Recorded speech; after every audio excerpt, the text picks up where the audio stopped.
Right, recording. Hi, you guys, and welcome to my channel. We're gonna check out some boxing. A crazy night that will not be forgotten. Chavez versus De La Hoya.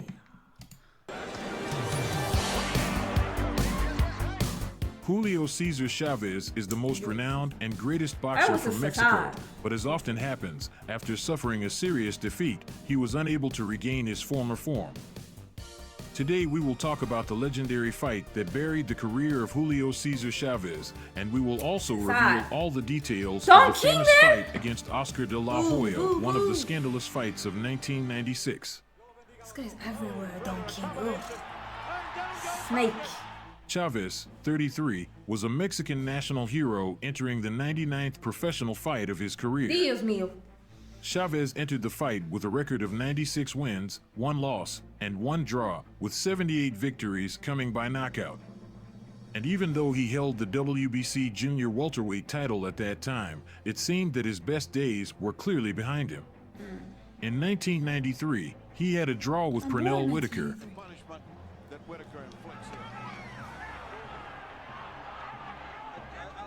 And then he had 2 split decisions against Frankie Randall in 1994. The first fight was not in Chavez's favor. After the rematch win over Randall, Chavez had beaten the fated Meldrick Taylor in a rematch, plus Tony Lopez, Giovanni Parisi, Craig Houck, David Kamau, and Scott Walker. Now Chavez going to the head. Down goes Taylor. Not a bad run, and he was winning fights, but he was no longer the Chavez of old. Time was taking its natural course with his career.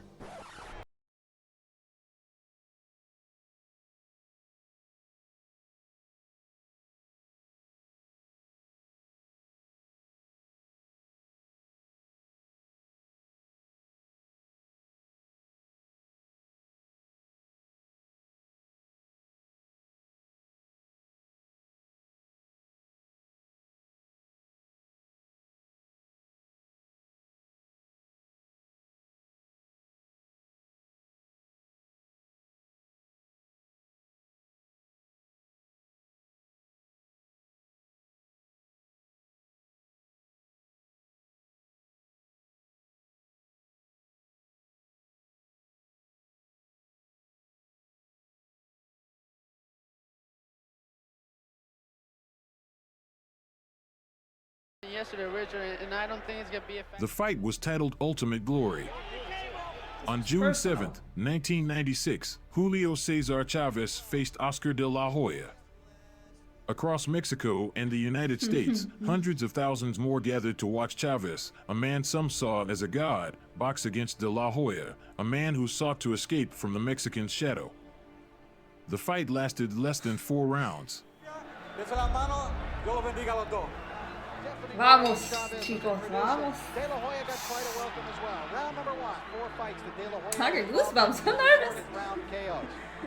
Only 1 minute into round 1, de la Hoya connected with a straight right hand that opened up a huge gash around Chavez's eye. Hoya catches Chavez up high. Cut him open. De La Hoya was 7 years old.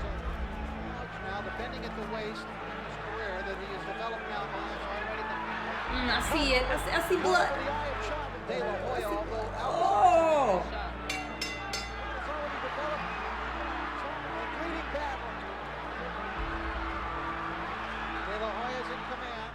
The fight was temporarily halted not even a minute later as the cut had become severe enough for the referee Joe Cortez to stop the action that's a and lot of allow blood. Oh Chavez my to God. find a towel. And have the Oh. doctor come in and take a look at the cut. No, I Chavez can't. is Ah.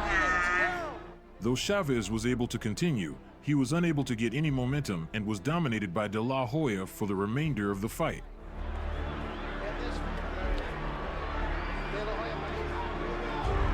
De La Hoya. Chavez says, come on. Chavez fight with Frankie Randall, remember, was sort of an anti-climax because of the cut eye. Chavez emergency, although his treatment. Now the fans chanting. Gotta make Chavez, way for the new generation, no? He's already confident by himself. That's how it goes. It's been all De La Hoya since. Chavez waving De La Hoya. Yeah, he's De La Hoya takes a left hand. from teasing Chavez. him. That's all you got? And he's all bloody. Technical decision. Look at the jab. Chavez back into the fight here. The cut, frankly, looks out into the crowd. Holding his arms close to his middle to avoid Chavez's brutal body punching, De La Hoya relied on his speed, jab, and improved head movement to emerge from the fight as pretty as he went into it. Just staying out there waiting for what anybody would do. Look at the action. I think we'll see the Chavez left coming up here, Gabe. Chavez wasn't so lucky. The wound on his left eye continued to grow. For him, I don't think it's going to work against Oscar. Oscar's a great fighter, and he's showing it tonight. Chavez. In round 4, as Chavez was finally mounting some offense, Here we go. Chavez is coming after him. De La Hoya trying to keep Chavez off with the jab. I haven't seen him use those punches, and De La Hoya took control of the latter stages of the round and brutalized Chavez with a series of hard combinations and broke Chavez's nose with a left hook. Oh, I'm a lefty. Oh my god. Shout out to the lefties. Oh my god. Oh my god. Look how bloody he's. They're just gonna let this keep going? the right hand again. Every shot Trying to defend against him. Look at that uppercut. Oh, this is nasty. This is nasty. yes, he's throwing those punches. As the cut around his eye had deteriorated even further, Cortez halted the fight once again and sent him to ringside physician Flip Homensky. Homensky then informed Cortez that Chavez could not continue due to the multiple lacerations to his face, and De La Hoya was awarded with the TKO victory at 2:37 of the 4th round. Oh, that chills my legs. He attributes the loss basically to the cut, being hit in the first round, not being able to continue. He claims he couldn't see. Apparently he had a little bit of a problem beforehand, but he claims that he did not feel Oscar's punch, although this was what eventually stopped the fight. He said he still had lots of fight left in him, and that he will be coming back. Nasty. Now he looks That good, event but- of June 7th, 1996 marked the decline of the great Mexican champion and triggered a series of negative reactions for Julio up the ring. Recently, Chavez revealed the reason why he regretted fighting with the Golden Boy. In an interview with Eric L. Terrible Morales for the podcast on Round Moss, he talked about what he experienced before going into the ring to face De La Hoya. It was 5 days before the fight, and in the last round there was this idiot in sparring, and he ended up cutting me. I didn't cancel the fight because the doctor told me, we'll cauterize the wound, and I believed it, I really did. But I think God punished me there, said the former Mexican boxer. Over the years and 25 years of the fight, he regretted his decision because he let down the Mexican public who trusted him. Aware of the million-dollar bets in boxing, Chavez regretted that his disbelief hurt others who believed that he would win. He knew that because of his injury he was obliged to postpone the fight, but he preferred to move on, but he only sealed his defeat, which was plagued by a heartbreaking image. Not satisfied with the outcome of the first fight, Julio Cesar challenged Oscar De La Hoya in a second match in September 1998, but fell again to the Golden Boy, this time retired in 8 rounds.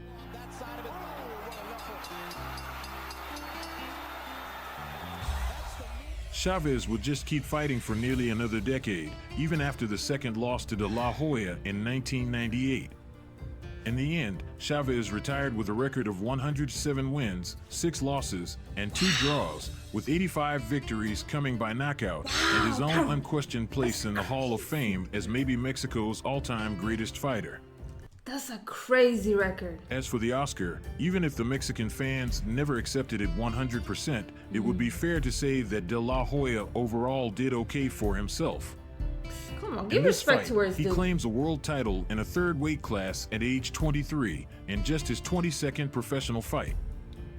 De La Hoya was never fully embraced by the Mexican fan base due to his marketing as a pretty boy and his non-traditional image as a fighter, which included ventures like pop music and skip/fit. Moreover, some Mexican fans believed that he showed disrespect to the legendary Chavez by entering the ring with him during the twilight of his career. They never forgave him for using Chavez as a stepping stone. He'd go on to win further belts at 147, 154, and 162, making him a 6th division champ and a modern boxing legend, but that's a different story. Yeah, like, give him his credit that he deserves. All that other, he proved himself. That should be it, really. It's not personal. This is strictly business. But hope you guys enjoyed the video. Like, comment, subscribe, all of this stuff. And hopefully I'll see you in another one. Bye. Ciao. Adios.